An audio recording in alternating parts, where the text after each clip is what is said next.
Hey guys, I'm P.I.C.A. I just dumped an entire bottle of olive oil in my purse, and this is Present Beyond Measure, Episode 4. Welcome to the Present Beyond Measure show, where you'll learn the best tips, tools, and techniques for creating and delivering data visualizations and presentations that inspire data-driven decisions, change hearts, and enlighten minds. If you're ready to get your insights noticed, remembered, and acted upon by your audience, you're in the right place. Now your host, P.I.C.A. Hey guys, welcome to the 4th episode of the Present Beyond Measure show. This is the first volume in a new video series I'm trying out called Primp Your Slide. Free online makeovers of your charts and slides. So the reason I'm doing this is because of slides like this. I presented a slide just like this in a past life, well before I went upon my journey to what I call presentation enlightenment. It's not the worst, but it's definitely not the best. But it represents a time in my life before I had a keen understanding of the brain's comprehension of data, and it really didn't do nothing for me or my meeting audience. And one of the most common requests I get from you guys is step-by-step makeovers of slides and charts. Now, I recognize it's really hard sometimes to think of new ways to visualize your data without outside guidance or inspiration, which is why I'm always on the lookout for inspiration myself. And this is also something my good friend Laura M. Foley of Foley Designs does on her website. That's for more general presentation and PowerPoint questions, but if you're interested in that, definitely check her out as well. She's going to be on my show notes page at leahpica.com/004. So I decided to add this kind of format to my podcast to change things up a little bit and see a more practical application of some of the principles that I'll be talking about on the show in the future. So to put all of these principles into practice, I'm going to use a methodology I call P.I.C.A. Why P.I.C.A? Well, I'm not terribly good at creating witty acronyms, and I swear this is not self-serving. The words happen to fit the methodology really well.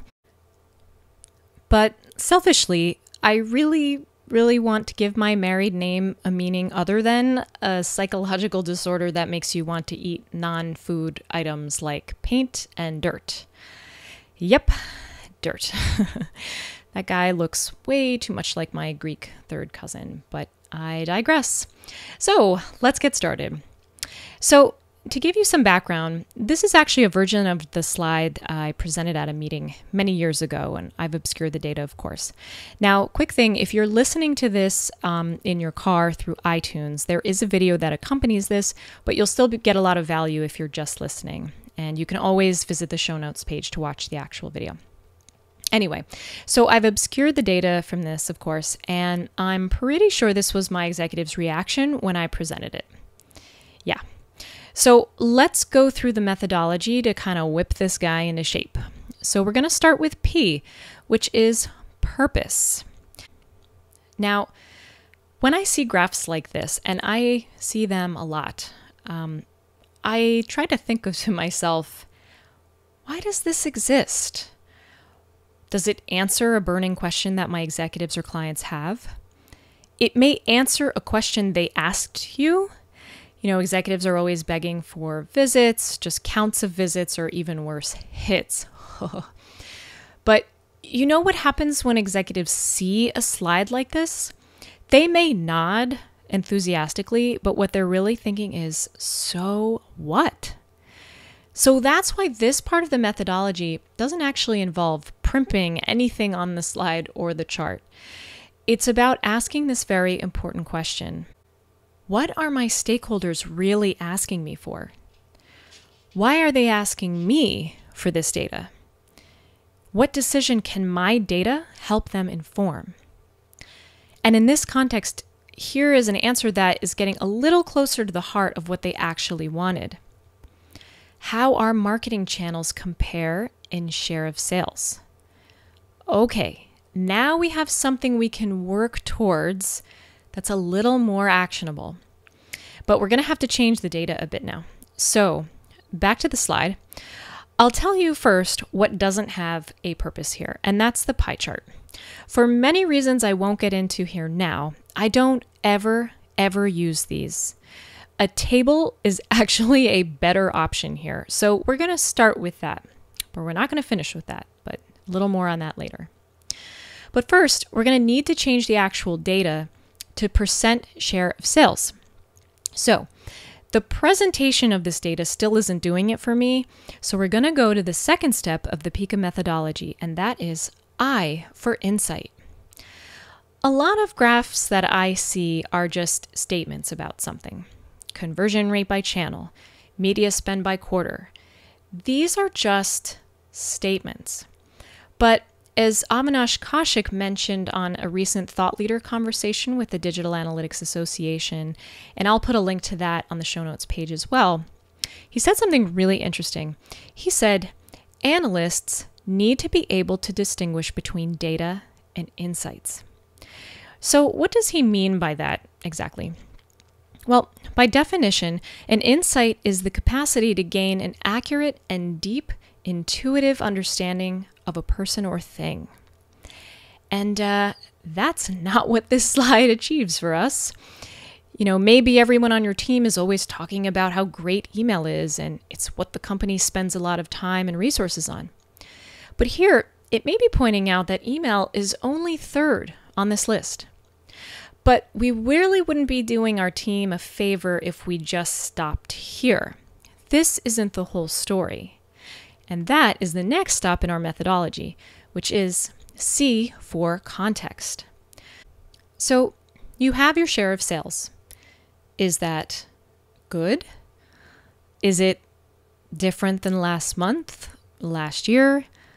How does that line up with our targets? How does that play into the context of our business? You know, having that metric alone really doesn't allow us to understand what's actually going on here. So here's a question that can help us apply some context. Is there a better metric or second metric to help us better understand our performance? In this case, how about we add in, how do our channel conversion rates compare? You know, volume alone really doesn't tell the whole data story. So here we're going to add a second table that has conversion rates.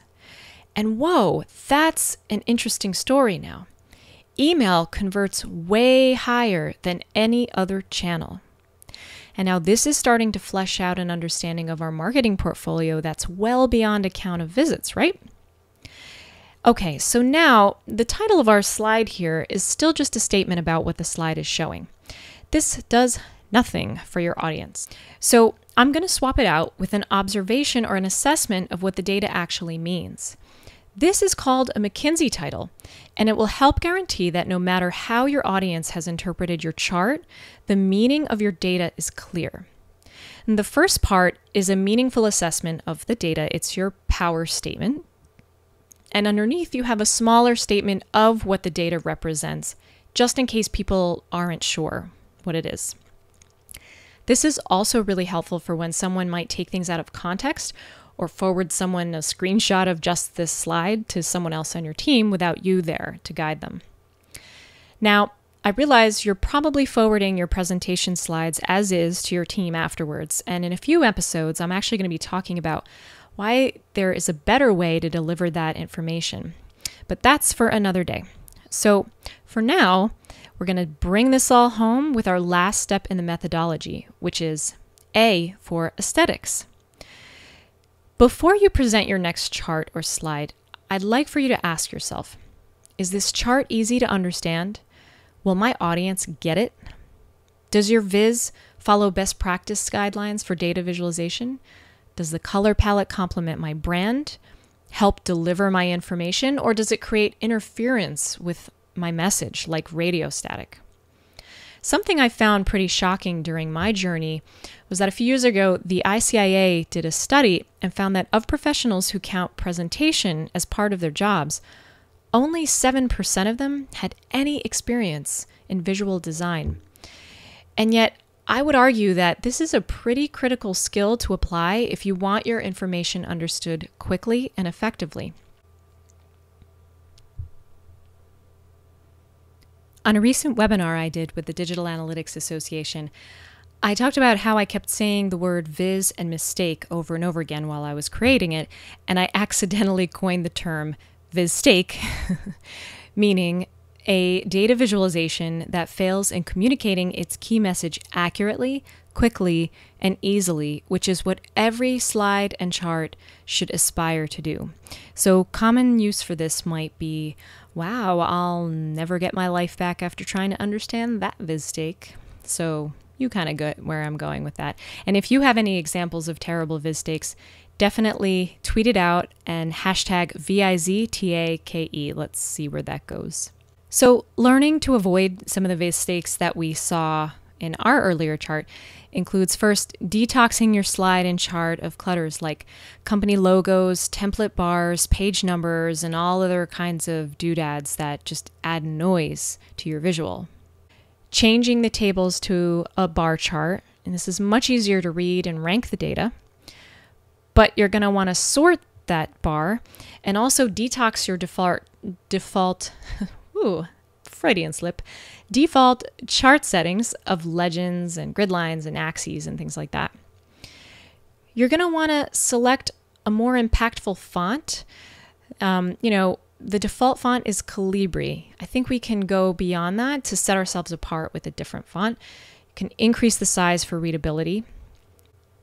Selecting a more neutral color for your baseline data. And finally, using a standout color to highlight your key insight.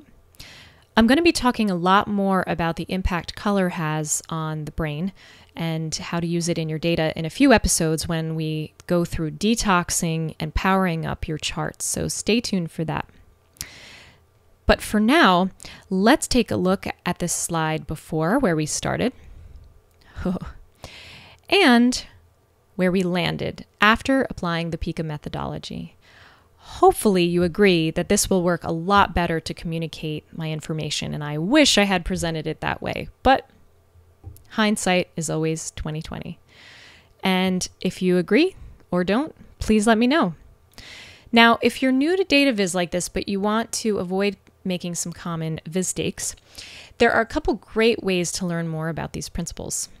If you're a member of the DAA and you didn't catch my webinar on data visualization in July, definitely check that out. The link to the recording for that is leahpica.com/DAA dataviz recording.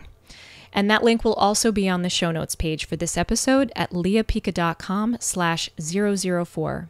Some other great resources you can check out are the Wall Street Journal Guide to Information Graphics by Donna M. Wong. Fantastic starter book to this. It's sort of the gateway book to this whole field. And also Show Me the Numbers by Stephen Few. This is a compendium of these principles.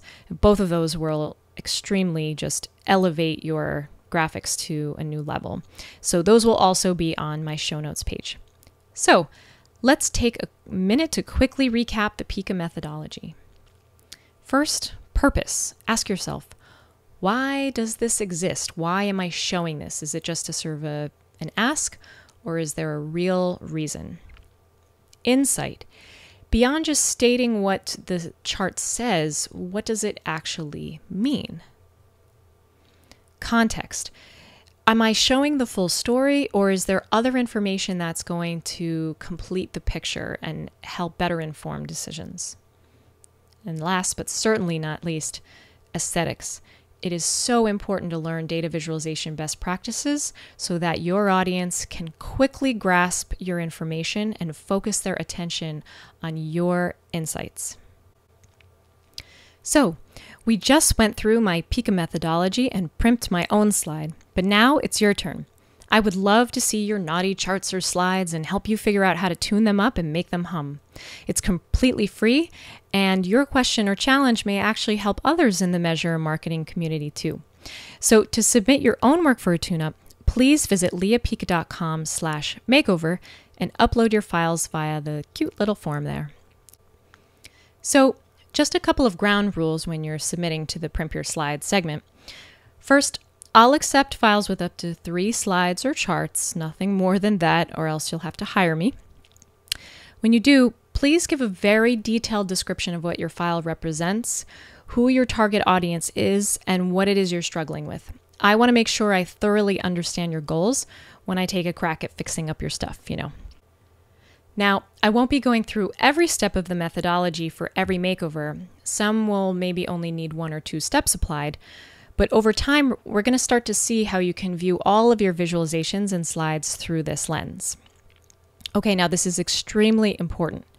Please do not submit files with proprietary or confidential data.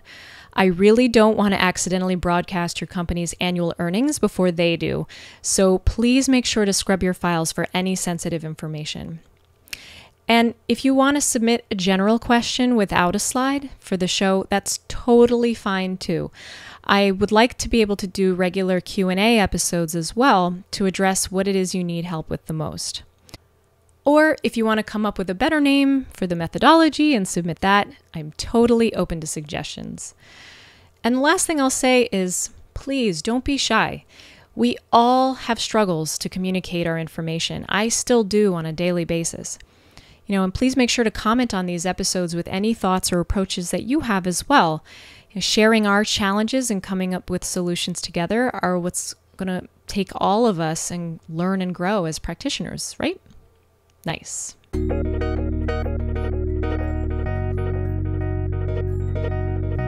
And now we've reached the segment I call the upgrade.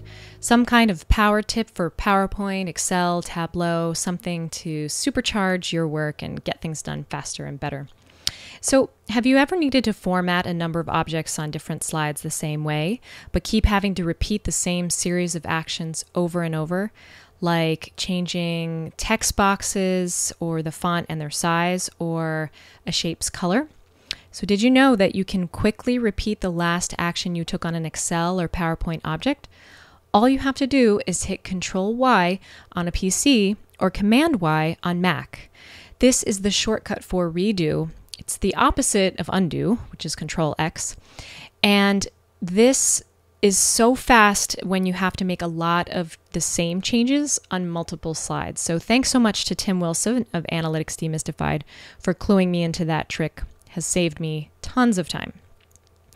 All right, that's all I've got for you today. Thank you so much for listening to this special edition of the Present Beyond Measure show. If you like what you've heard, please hop on over to iTunes to subscribe, leave a rating or review. Ratings and reviews are extremely appreciated because they affect the rankings of the show, and I will be reading out all my favorite ones on future episodes. So just click that ratings and review tabs right in iTunes. And if you want to continue the conversation and see the show notes for this episode, you can visit me at leahpica.com/004 to review the show notes and find all the resources I've mentioned today. You can also sign up for my newsletter, which has tons of exclusive tips and techniques for presenting your data.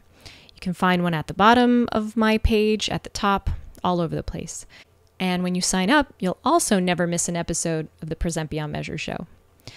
So I would love if you could leave me a comment or suggestions because I want to hear about the challenges that you face when you're presenting information or doing visualizations quickly or anything you'd like me to talk about here. Or you can tweet me a question for the show by including my Twitter handle, which is @LeahPica, and including the hashtag PBM, as in Present Beyond Measure. By the way, you might be wondering why I had an entire bottle of olive oil in my purse to begin with. And I think I'm going to let you fill in the blanks here and let that marinate a bit. Oh, I'll be here all night. Ugh. No, seriously though, since I'm on a fairly restricted version of the paleo diet, I always have to be at the ready with organic olive oil and sea salt and all other kinds of crazy seasonings I keep in my bag when I go out to eat. But next time, maybe finding a bottle with a more secure cap would be good. So I'll leave you today with today's presentation inspiration, which is from the magical Stephen Few, and that is, give a clear voice to the numbers that tell the story of your organization and clear visibility to the opportunities those numbers reveal. Let's look at these slides and charts as opportunities. not just slides and charts. Till next time, namaste.